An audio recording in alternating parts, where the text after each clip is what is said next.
Bonjour tout le monde. La semaine passée, vous avez pu entendre le témoignage de Patricia.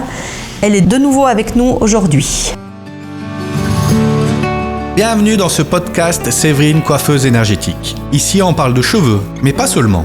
On parle d'énergie, d'émotions, de ce que le cheveu et le corps racontent quand on prend enfin le temps de les écouter. Je suis Séverine, coiffeuse énergéticienne à Montaix. Et dans ce podcast, je vous invite à découvrir la coupe énergétique. Une autre manière de prendre soin de vous à travers vos cheveux. Prenez une parenthèse, un moment rien qu'à vous. Salut Patricia. Salut Séverine. Alors merci d'être venue avec nous aujourd'hui. La semaine passée, on en était resté à ton expérience pendant la coupe.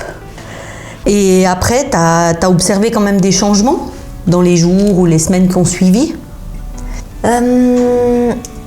Alors comme moi, je pratique aussi des soins énergétiques et que je me fais des auto-soins. Je dirais que certainement ça s'inclut avec ça.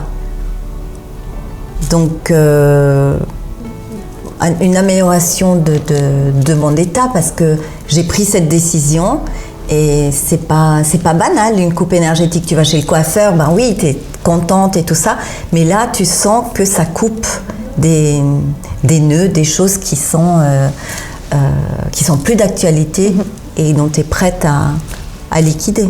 D'accord, des choses que tu n'as plus besoin. Voilà, on peut dire ça. Donc oui. Et puis du coup, c'est aussi ça qui t'a donné envie de revenir?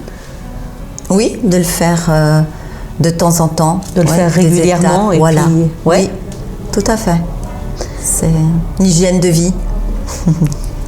Qu'est-ce que tu pourrais dire à une personne qui hésite de venir, en fait, d'essayer?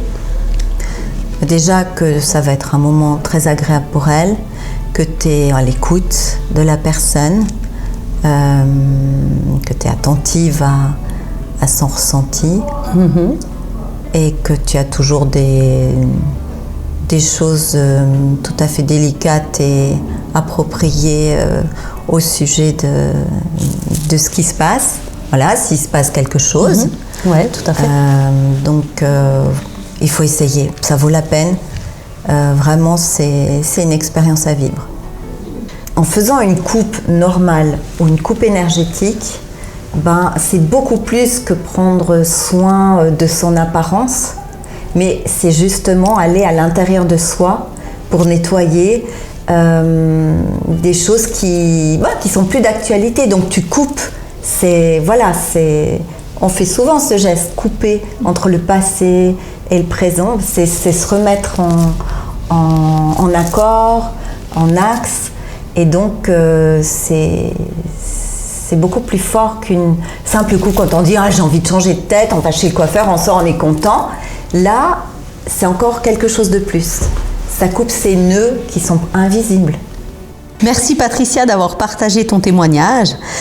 Et si Patricia a piqué votre curiosité, je suis bien sûr à votre disposition pour répondre à vos questions. Bien sûr, vous pouvez prendre rendez-vous sur mon site internet séverine-coiffure.ch. Merci d'avoir écouté jusque-là et à très vite dans un prochain épisode. Abonnez-vous, il y a un nouvel épisode chaque semaine.